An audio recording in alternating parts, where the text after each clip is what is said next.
Freed was actually an attempt to be that second chance for many such over-leveraged and over-borrowed consumers. So it's amazing. I think it's not just for the banks, not just for the consumers, but I think for the country as a whole. On average, in the US, it's a 38 to 40-year-old who's enrolling for a debt relief program. In India, it's 27 to 28. And that getting into debt, Vinay, essentially is not out of design or will. It is just life happening to them, Yeah, right? that's true. I mean, one medical emergency, one job loss, one pay cut, right? One new addition in a family. I mean, that could just throw your expenses, in a tizzy, right?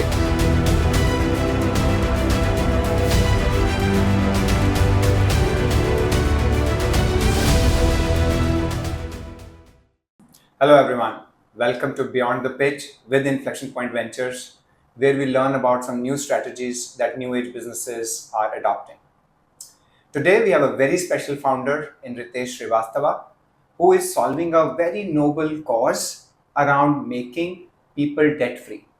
He has already made more than 10,000 people debt free in their lives and give them an ability to live a happier life.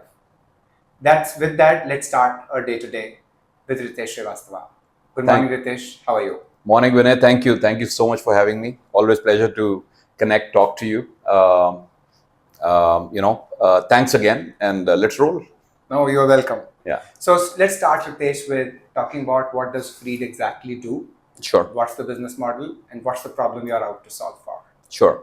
So Vinay, Freed is actually India's first debt relief platform, right?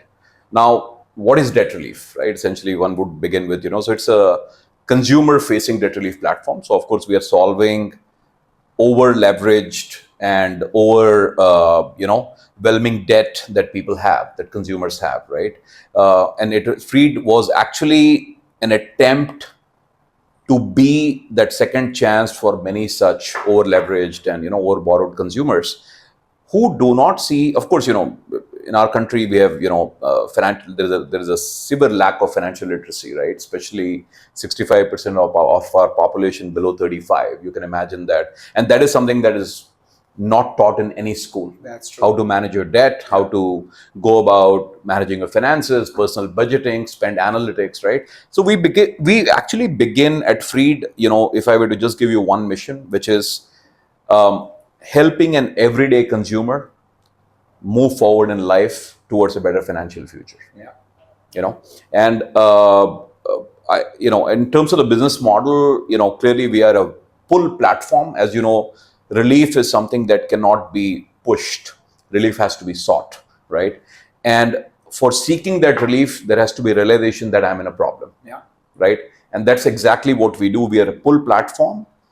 Consumers who are seeking to regain their financial freedom or seeking to regain their credit worthiness are the ones who are approaching us. And and that's how we kind of engage with them. We figure out what caused them to go into default or over borrowing, right? And then begin to solve their problems, basically. I think you said it very right. I'm a chartered accountant, and leave alone school, we are not even taught in CA how to manage personal finance, right? And that's one of the objectives we've taken up at IPV as well. And I think you have followed a very, very scientific 6-step approach to help the borrowers and get them the relief from the pain they are facing. Help us understand this 6-step approach. How did you come about it? What Sure. it is, and how should people think about it? Sure. So, debt, when I'll begin with debt, the problem that we're solving, right? Debt is a very negative emotion.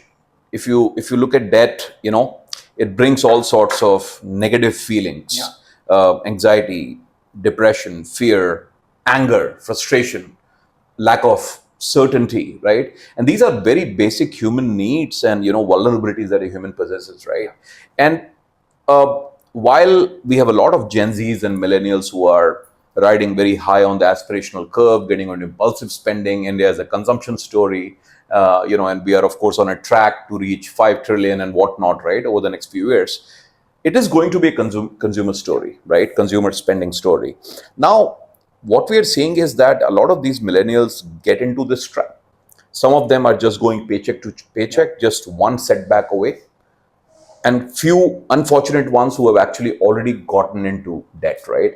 And that getting into debt Vinay, essentially is not out of design or will. It is just life happening to them, Yeah, right? that's true. I mean, It's one external medical factors, emergency, one job loss, one pay cut, right? One new addition in a family. I mean, that could just throw your expenses, in a tizzy, right? And these are the consumers. And relief, like I talked earlier, it has to be sought, right? Yeah. So such consumers, when they come to us, right, our first job at the platform is to ensure, do you have an intent to be debt free? Now, being a pull platform, obviously, we have solved that problem, right? A consumer is reaching out to me, so I know that, easier. that he wants to be debt free, right? Then what we solve for is, do you have a capacity? Right, and that's very important because we don't have a magic wand debt free to get everybody debt free, right? So there has to be budgeting. There has to be, do you have the ability to set aside some funds every month, right? So the sixth step begins with, first, a consumer reaching out to us. We quickly, through APIs, do a credit pull, understand what is the delinquency, validating the debt that he has. And then we go to the next stage of budgeting, right? That again, we have, spend analytics inbuilt in our app, where we are able to determine what is the spending pattern, what is the income that this guy makes. Once we have done that, then basically getting him to the next stage of saving every month, because fundamental principle of financial freedom is saving. Habit change will happen. Exactly. It's a behavior shaping. It's a journey of transformation for this borrower, right? And then once he starts saving, and then comes the negotiating with the lenders, right? And it's utilizing the collective leverage of thousands of borrowers to negotiate with lenders. And as you know, the lending ecosystem is constantly grappling with this NPAs, defaults, and all. So we are actually also solving a big problem for the lenders as well. So creating a category which is a win-win for both lenders and the borrowers both, right? And coming back to the sixth step, right? And then the resolving the debt one by one with the lenders, right? And repeating it until all debts are solved. Awesome. And that's a debt-free life delivered to this borrower. No, it's amazing. I think it's not just for the banks, not just for the consumers, but I think for the country as a whole. You're making the country far better. You're changing the habits of the country to be better in financial planning. Great. So what was your personal inspiration, Ritesh, to start Freed? Well, Vinay, you have seen the story very closely, right? We've been, associated for more than 2 years now. IPV being one of the first backers of Freed, right? So it was spotting early that India is changing into a credit-driven economy, right? See, COVID changed a lot of things, It does. right?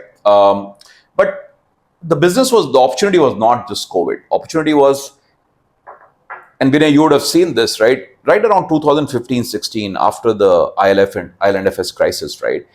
The overall shift in the lending ecosystem towards retail loans, right? That's how retail loans grew, right? And it was just last year that the business loans, the personal loans surpassed the business loans, right? So clearly, we are seeing a rapid surge in consumer spending and consumer loans, right? So the moment for Freed was when I saw this rapid growth in consumption, over borrowing, over reliance on credit, right? I just knew that the need for debt relief is right around the corner. And of course, having done this in the US, solved almost $2 billion. I used to run a debt relief platform in the US did that over a decade. So the building blocks, the nuts and bolts were known, right? But it was just to contextualize for the Indian consumers, right? And implementing it here. It was not as easy, but of course, in the process, learned quite a bit, the consumer psychology. That was the most important thing. Debt being a stigma, talking about debt, often, people are restrained not talking about it. So a whole bunch of different problems to solve while we built it. No, absolutely. I think you said it right. I've lived in the US, I came back, and I see that difference I was talking about. In US, people may not be as stigmatic. Here it is. So help us understand how you solve for the stigma piece here in India. So one thing that we have seen, Vinay, is that as a society, I think we have destigmatized debt. What we have not destigmatized is talking openly about the problem, right? I think if you just look at, some data, 80% of the iPhones are bought on EMI. Oh, is it? Yes. I didn't know that. Yes. 70% of Amazon cards are refinanced, right? You look at every platform today, every app today has morphed into a fintech. Okay. disbursing loans to consumers, right? Problem that we are seeing, personal loans have grown 3x over the last 6 years. Today, the size of personal loans, unsecured especially, is $220 billion. That's large. And that's a pretty large market, right? So, solving about the stigma, solving out a problem, right? One of the things that when we started building, right, we didn't go about building it in a tech way, coming out with a fancy app where a consumer will engage and start to kind of get debt relief, right? It's not as easy as 1, 2, 3. It's a journey of transformation for a guy, who stays typically in our program for 18 to 24 months, right? And it's that, he has to be at it every month.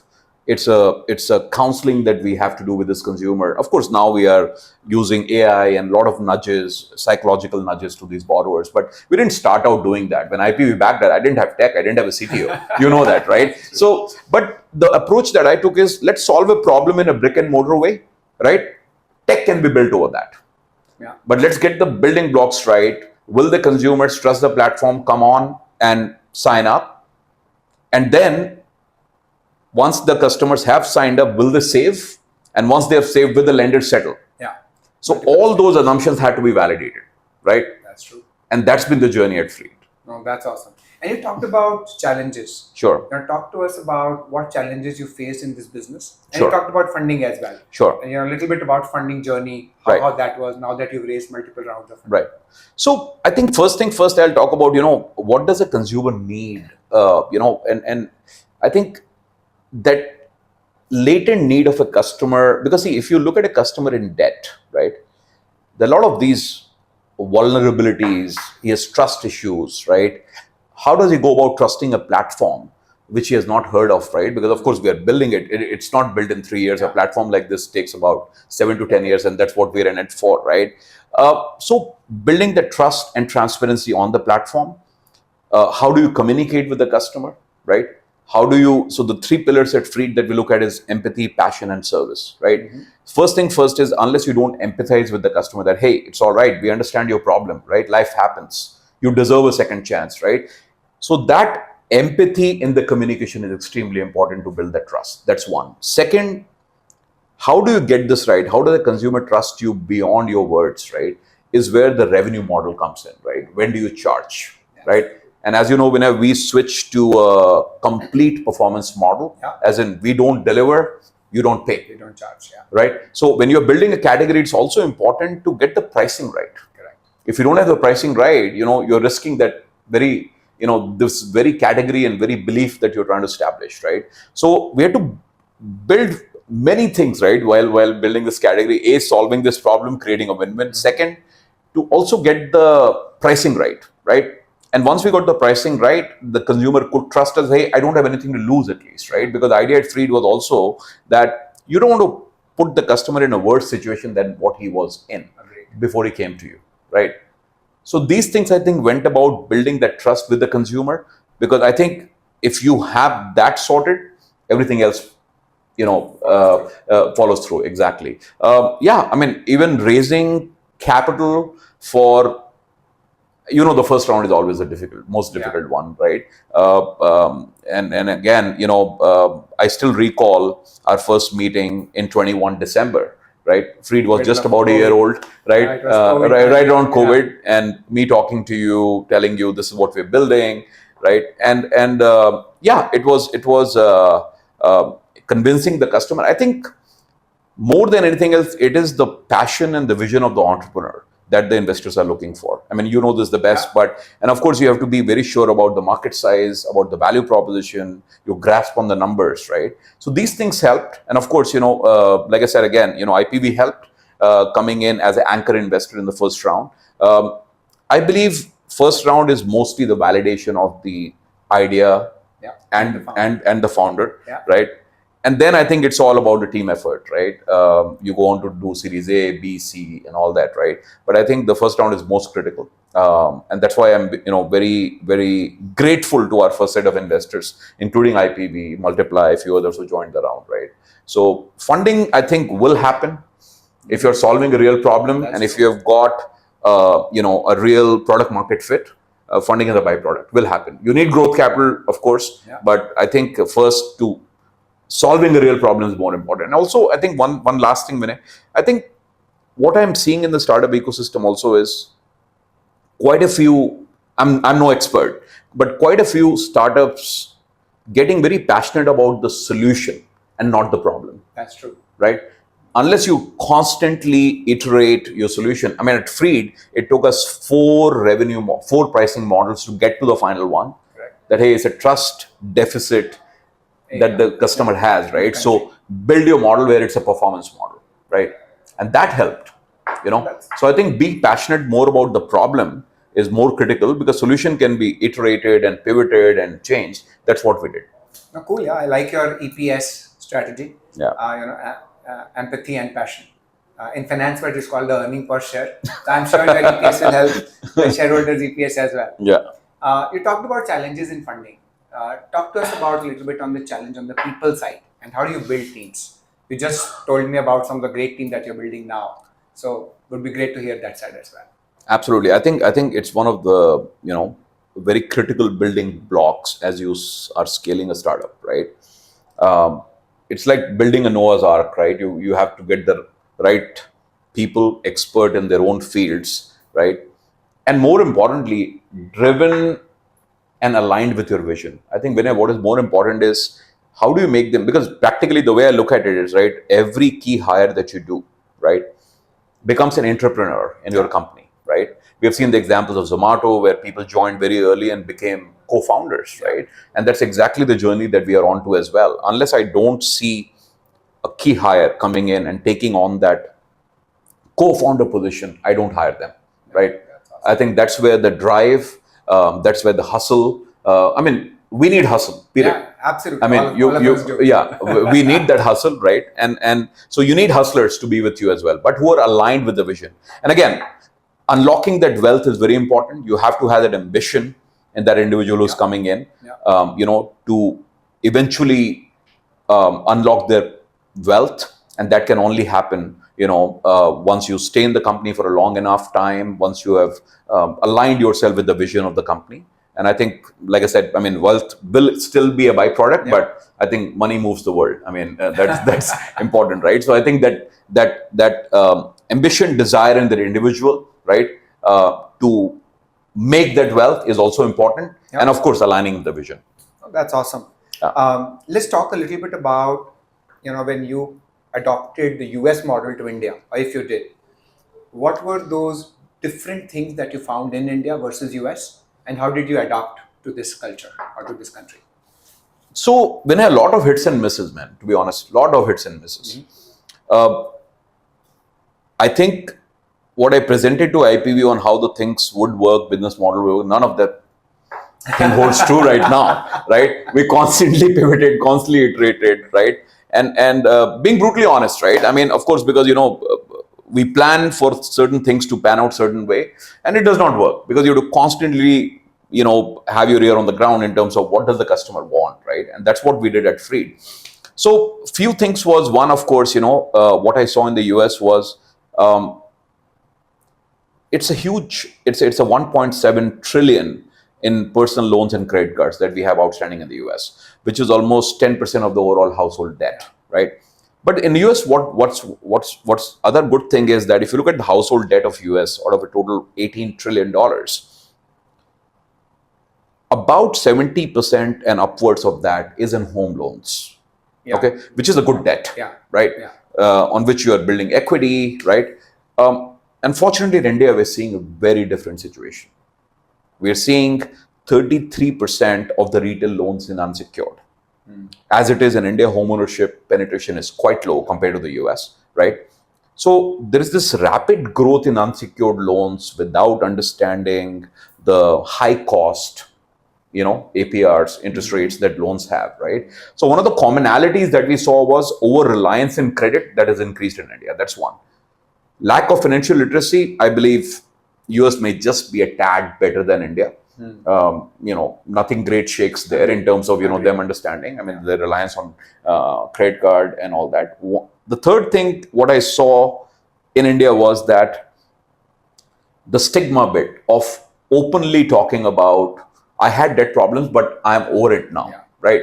So breaking that stigma also was important through financial literacy, education, counseling, and letting consumers know that it's all right. I mean, it's not a crime, it's not the end of life. That's the second chance you did, and you overcame that, and you're a winner now, right? The fourth, and the most critical is the very demographic that's helping quite a few brands scale their business in India. That very demographic is working negatively in terms of getting over leverage on debt, right? While Apple may have, done great in India or is doing well in India, consumer brands are doing well in India, but a lot of it is driven by BNPL, credit card growth, overspending, relying on personal loans and all that, right? So it's a very interesting mix, right? Where we're seeing consumption rise as well, we're seeing loans rise as well, and some loans, it's just a byproduct. Some loans are bound to go into stress, and defaults, right? So this over engagement, I mean, see, I don't, we're like Surf Excel, we say dag achhe hain, right? So in our business, we are not attacking debt. All we're doing is we are helping consumers or educating them on what's a good debt and bad debt. Correct. Differentiate between needs and wants, right? Quite a few parallels and quite a few differences as well. In an average, in the US, it's a 38 to 40-year-old who's enrolling for a debt relief program. In India, it's 27 to 28. Wow. Right? That's quite early. Yeah. One common thing is there is a need and there is a demand from the lenders to resolve their bad debts, which is equally in US and India. So on that ground, I think we are very firm, and we are actually have a vantage point where the win-win proposition, got established very clearly that lenders also want to resolve this, right? And that's what Freed is helping. Oh, that's awesome. Yeah. I think you've talked to me today about 3 or 4 stakeholders. First was your consumers who you're helping. Second, we talked about investors who help you give the firepower. The third, you talked about the lenders. And the fourth, you talked about is the team. Right. Any other stakeholders you deal with, Ritesh, that for the audience to know that an entrepreneur has to deal with a ton of stakeholders. Oh, absolutely. Right? So Absolutely. help us understand more. I think there are two important stakeholders, Vinay. One is family. Yeah. Right? And the other one is, if you're in a space, and of course, I can go on and on about, a very important stakeholder is family. And of course, then, there is regulators, lawmakers, right? If you're in a vertical, if you're in a category like this, and I'll talk about both separately. Of course, you need the support of the family, right? Because practically the number of hours you spend building a startup, you know it all. You have done this yourself, right? You just can't count hours, right? While you have kids growing up and all that, right? So it is a very delicate balance that one has to tread. So, and it's as an entrepreneur, I always feel we have to be gladiators, right? You have to be, there's constantly a battle, a war that's happening, right? So how you manage these sensibilities at both sides is also very important, right? And I think that it can't be taught. I think one will just learn to adapt to this. And more importantly, in our business, it was important, regulators, lawmakers was extremely important to keep them in the know of, what we are solving for. And eventually, if it becomes, if we get it to a stage where, we create a framework, right? Because when you're creating a category, it's also important to vehemently defend it. Correct. Right?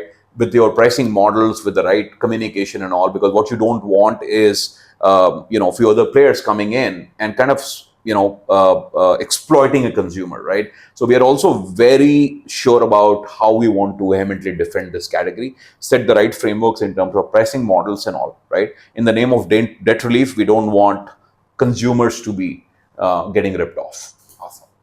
Earlier in the talk, Ritesh, you talked about use of AI and technology today. Right. Help us understand how you're using AI, let's say, as a better for consumer for their experience. Sure. Or even inside your business. Sure. AI, as you know, is a heavily used term. Almost every business is AI. In our case, we use AI very selectively, right? For example, there is no AI for intent. Right? Correct. Intent is something that no AI can measure. Of course, there are some tools you can rely on, some data points in terms of the age group, the dependencies for a borrower, because a borrower who is more who's in the age group of 30 plus, has dependents, has a family to take care of, right? And with a higher education background as well, has a higher propensity to solve this problem, right? So that is where AI comes in terms of, assessing a borrower, right? Also doing a debt assessment. That's where AI being heavily used, right? In terms of what is the balance of credit cards to personal loans that he has. Both these types of loans get amortized differently, right? That's important to assess how delinquent he is on this account, right? So there is AI being used for onboarding. As you know, our entire process of getting onboarded for the customer is completely automated, and we built India's world's first self-enrolled app for debt relief, which was no easy feat. We had to pull in a lot of learnings, AI, machine learning, to actually create that platform to be able to assess a borrower, his needs, get the entire onboarding done, assessing how much he can set aside. And in our business, since it's transformation, there are a lot of psychological nudges and all that come in. So determine at what stage the customer will be most vulnerable to drop off, engage with him at that stage, building predictive analytics in terms of propensity for borrower to graduate from the program. And that is the real power of AI that we are harnessing to build those models in our program. Yeah. That's awesome, Ritesh. Yeah. Other piece I wanted to know is this model subject to any misuse by somebody because you have a large set of consumers? If so, what would those be, and how do you protect against it, if at all?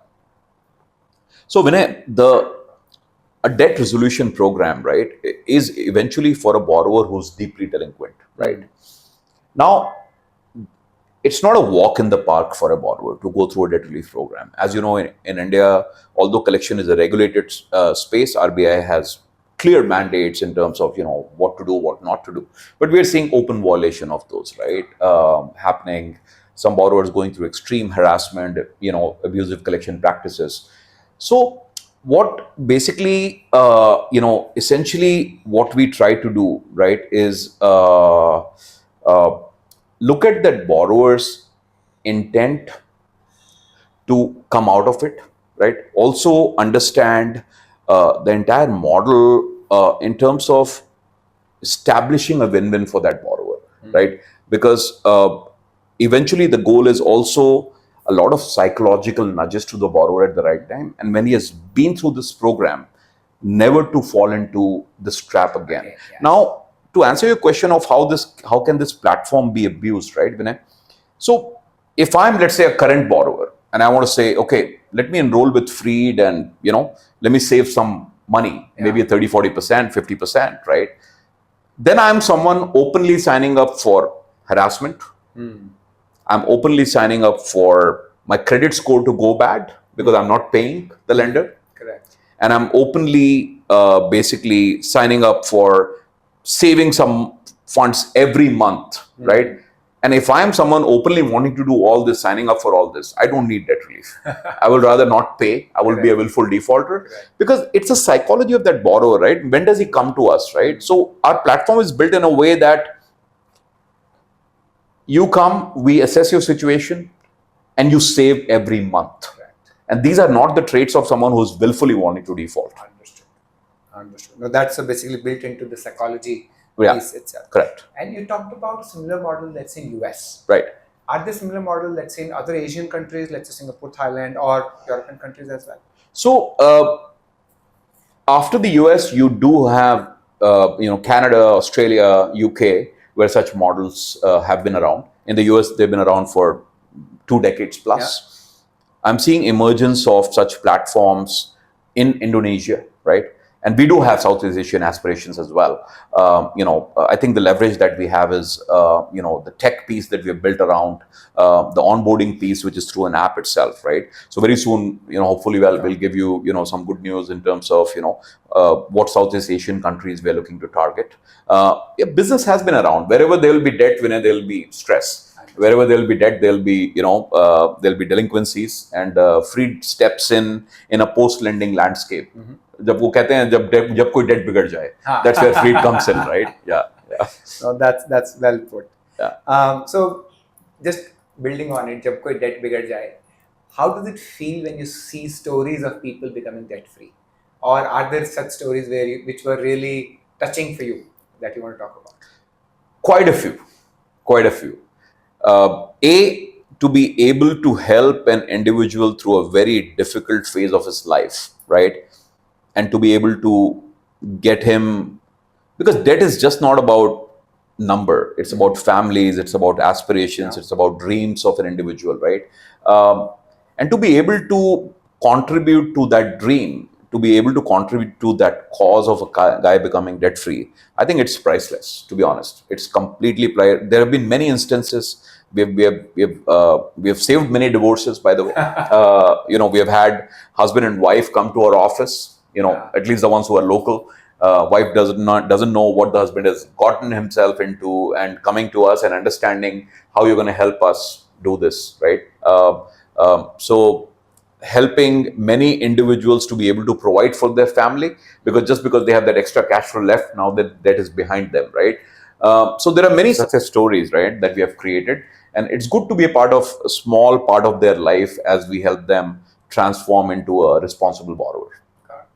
So as you talk about dreams, as you said, what is your dream for Free, let's say in 10 years? How will it look like? What do you want it to be? So one thing I'm sure about, Vinay, is that whatever we do, right, I think it will be in an overarching umbrella of debt relief. That itself is a good problem to solve, and as a massive problem to solve, right? Our vision is to be the most trusted debt relief platform, whether it is helping consumers early with debt repayment strategies, with a snowball or an avalanche method of paying a debt, or helping consumers who are going paycheck to paycheck through debt consolidation by consolidating their high interest rate loans into one single loan, or helping a deeply delinquent borrower overcome his debt, become debt free, right? So we'll just keep expanding the canvas of dealing with debt as a problem. And I think if we're able to successfully do that, we would have achieved our mission. It's a large problem for sure. Yeah. Cool. Yeah. Let me now shift gears to some life questions, some learnings, some strategies, some advice for us and for the viewers. If you were to go back early into Freed's journey, let's say 5-6 years back, and you were allowed to relive last 5-6 years, how would you live it differently? What would you change? I have enjoyed every day, Vinay, of building Freed. Okay, yeah, there of course future. We wish we could have fast tracked our learnings, especially of the consumer, but I think that just comes with time, and that comes with time, the conviction. Because as a founder, what I think is critical is that once you've taken a decision, just be unapologetic about it and go about implementing it. Because you can't be second guessing yourself, right? And that's what we have done. Every time we changed few things, we were very clear about the fact that we will stick with this conviction unless all hell breaks loose and we have to change something, right? But every time that change was made, for making the value proposition more compelling for the borrower, right? We had a different pricing model earlier. We switched to a subscription model earlier, and then we completely switched to a performance model. Because every such change that we did taught us that, hey, ultimately, if it doesn't make sense for the borrower, and if he doesn't see value in this, you keep going back to the drawing board and changing it, right? So I won't change anything, to be honest, because this learning from mistakes is something that I can't go back, and because you have to make mistakes when you're building this. So just right? speed it up. Absolutely. Maybe make more mistakes faster. Now let's talk about your education, where you came up from. You didn't grow up in a tier 1 city. You were not in IIT or an IIM, which we hear a lot in our words, saying, founders should be this, this, and this. While at IP, we've never believed in that, and we have had many founders be very successful not being IIT IIM. What do you think? Was it a handicap for you, or how did you realize that you wanted to be an entrepreneur and an innovator and come to this stage where you have? So, great question, Vinay. And honestly, I never felt disadvantaged. I mean, I have IITs and IIMs working for me right now, right? So, I never felt disadvantaged with the fact that, I didn't have an IIT tag, although I went to NIT, which is right next to IIT, but, and then, went to the US to pursue my MBA. So I never felt that, I don't think, and it's right to tag an individual. There are many stories I can tell you where there's no IIT and IIM and the startups have, done extremely well, right? We see that in our portfolio as well. Absolutely. So I don't think it should be a tag that one should look at. I think I think how much passion does an entrepreneur have to solve that problem? In my case, what really helped was, having worked in the US, and I give a lot of credit to my stay in the US, and almost decade plus. As you know, when I moved to India, I gave up my green card to move to India, and these things always help because, and that is really, and again, moving to India to give up a green card was again burning the boats. I didn't want an option of going back if things didn't work out. So I didn't give myself a chance, right? And I've been an entrepreneur almost 20 years now, right? Failed at some, won some, and the latest venture is Freed, which I think is, going to the last rodeo, because that's what I want to build over a few years to come, right? Yeah. As an entrepreneur, any one or two big lessons you want to give to the other entrepreneurs? I think, look at a real problem to solve, right? Look at the size of the problem that you're solving. Look at how scalable that problem or that solution can be. Build the right tech, build the right team, and of course, make sure that you're monetizing it while you're building this, right? I think if you check these 4 or 5 boxes, I think victory is yours. Right. Any one special strategy that you followed at Freed that you want to share with other founders as well? I think when we started Freed, right, it was all perceived as a very resource heavy business, because the nature of it is customer aayega, phone karoge, sir solve ho jayegi, lender se you are negotiating one-on-one and all. I think how we automated this entire thing, built tech at every piece to solve this. I still remember you telling me, "Yaar, CTO chahiye, Ritesh," right? And immediately after the pre-series A, we had Alok, was my engineering batchmate, IIT Madras, ex-eBay, who came on board. Again, aligning with the vision, right? Of course, it does help that he's a friend as well. But I think to look at this very resource-heavy business and build it, solve that problem through tech was extremely important. Like I said, the entire onboarding app for a very complicated product like this, right, couldn't have been done without understanding the customer psychology, the product, the solution itself. And we actually, what we did was we emulated that enrollment steps, what a counselor goes through when talking to a customer, into the app itself. Got it. So we aped the app to actually emulate that manual onboarding process. So to make the business where, essentially when we are in a high growth trajectory now, we want the OPEX to be kind of non-linear to growth, right? And that is where tech came in very handy, self-serve through the app and all that. And did I realize that when I started Freed? No, I didn't think it could be solved through tech, through app, but we're doing it. Awesome. Yeah. You also talked about empathy and passion in your business. Any other personal values you want to talk about to your audience? I think, and Vinay, pardon me for being little, philosophical here, but I think every business should have a spiritual sense to it. And that sense is basically creation of that value, right? And to do right by your customers, by your employees. Yeah. And eventually, if you take care of your employees, they take care of your customers. And if the customers are taken care of, investors are taken care of any which way, right?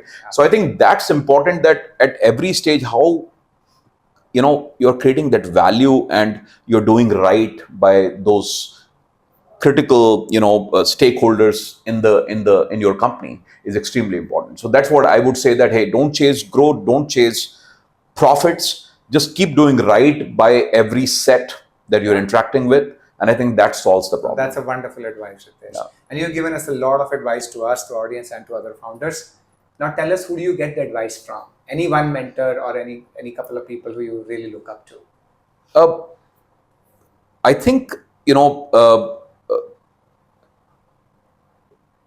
learning from everyone, to be honest with you. I've reached out to you many times. I've reached out to our current investors anytime. And I think resources are all around us. Yeah. We are just not resourceful. I think some of us are just not resourceful enough to kind of, go and seek advice. Yeah. So there's no of course, there are some I follow Tony Robbins. I'm a big fan of Tony Robbins. He was the biggest life coach. Done many seminars of his. Always look up to, and mostly it's for inspiration and motivation. Because being a founder is not easy. When It's not easy. it's a very lonely place as well, right? And you need that constant, fuel of motivation, to be able to drive this, right? You can't go to office with your shoulders down, long face. So you have to be constantly, because people around you draw motivation from you, right? So to be that best version of yourself every day, mentally and physically, is also extremely important. Oh, that's a great advice indeed. Yeah. Let me talk to you. We talked about your career, we talked about your personal values, etc. If you were not in this career, what other career would you be in? I honestly don't see. I mean, from the childhood when I've always liked to influence people through sales. Yeah. Was a give up sports. I used to be a good cricketer. I think somehow I feel I have little singer in me as well. I just, over the weekends I record, I sing, right? So I think there are many options that were there, but of course, I couldn't pursue them. Yeah. I thought this was, fits me the most, right? And I also enjoy talking. You would have sensed, right? So I think motivating people at some point in time, I'll probably take that up, talking to people, advising them, mostly telling them about my failures. So, they learn from that. I think that's what probably will kind of, ignites me a lot.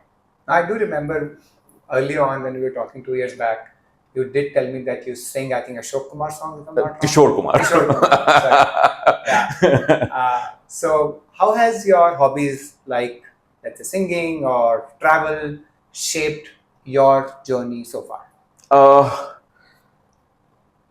I think creativity, right? Singing, or for that matter, even adventure through travel, right? Greatly shape your journey as an entrepreneur, right? If you're not creative, if you're not, building something, I believe as an entrepreneur, you have to be an artist, an experimenter, a leader, all in one, adventurous, because, entrepreneurship or a startup is not for people who are looking for certainty. We are constantly navigating, this rough weather, and so uncertainty is something that you have to be, you have to thrive on, right? So I think all these such experiments, all such hobbies, right, have helped become an entrepreneur, because it's not 9 to 5 or a flat structure job, as you know, when we have to, whether it's 2 in the night or 6 in the morning, we have to be up and about, right? And I think. And of course, what I feel is that being a sports person, being a little kind of, driven by competition also helps. Like I squashed 3 or 4 days a week, right? And although it takes a pounding on my knee, but that very thing of, that adrenaline rush that you get every morning, right? Just keeps you pumped. There's a bounce in your walk when you're going around. Because I think, again, let's not forget that, there are 180 of us at Freed, right? And who do they draw inspiration from, right?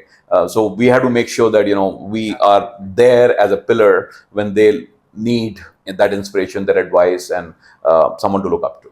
All right. Let's move to then the adrenaline rush phase of this talk. We'll move to the rapid fire round, Ritesh. Wow. Let's see how quickly you No curveballs, I hope, but all for it. Yeah. All right. Morning person or a night owl? Both, actually. Last 3-4 years, has taught me this waking up early. So I normally am up at about at 6 in the morning, and I don't go to bed until 1:32. Wow. Yeah. All right. Comfort food after a long day? Punjabi food, Vinay. I think that tallies with me. All right. Typical Sunday, how does it look like for you? Typical Sunday is afternoon nap. I must have that. I work Monday through Saturdays, and I need my movie and my nap on a Sunday, and family dinner, that is a must. And tea or a coffee? Coffee. All right. Your favorite movie of all time? I love a movie called Argo, which is about, CIA, getting the US diplomats out of, a very war-struck Iran, right? That's been a movie that I've watched time and again, right? There's just something about that movie, whether it's espionage or that that entire thing of getting those guys and just at the edge of the seat kind of movie. Awesome. Yeah. So you love the edge. Absolutely. Understood. Yeah. One financial advice for your audience. I think differentiate between needs and wants. Getting a budgeting in place, right, are the basics, of starting even a financial planning for yourself. So that's what I would do, right? Most used app on your phone. WhatsApp. All right. Describe your journey at Freed in one word. Exciting. I would have said the same word. Awesome. Thank Yeah. you. That's Thank you, all we Vinay. have for you, Ritesh. Yeah. Thanks for coming in. It was wonderful talking to you. A ton of learnings for me personally as well. Hopefully, I'll take a few of those in my life too. Thank you, Vinay. Thank you. Always a pleasure. And it's been a great journey. It's a great relationship of Freed with IPV, and hope to continue that. I'll look to continue Yeah, that. absolutely. Thanks, Ritesh. Thank you. Then you want to get a card signed by you, I Yeah. guess. Any instructions for him? Just writes a note and signs. Note. Anything you want to say? Just here. Yeah.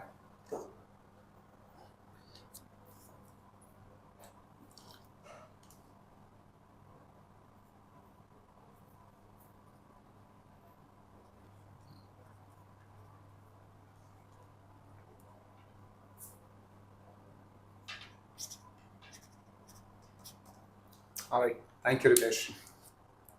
Thank you so much. Yeah.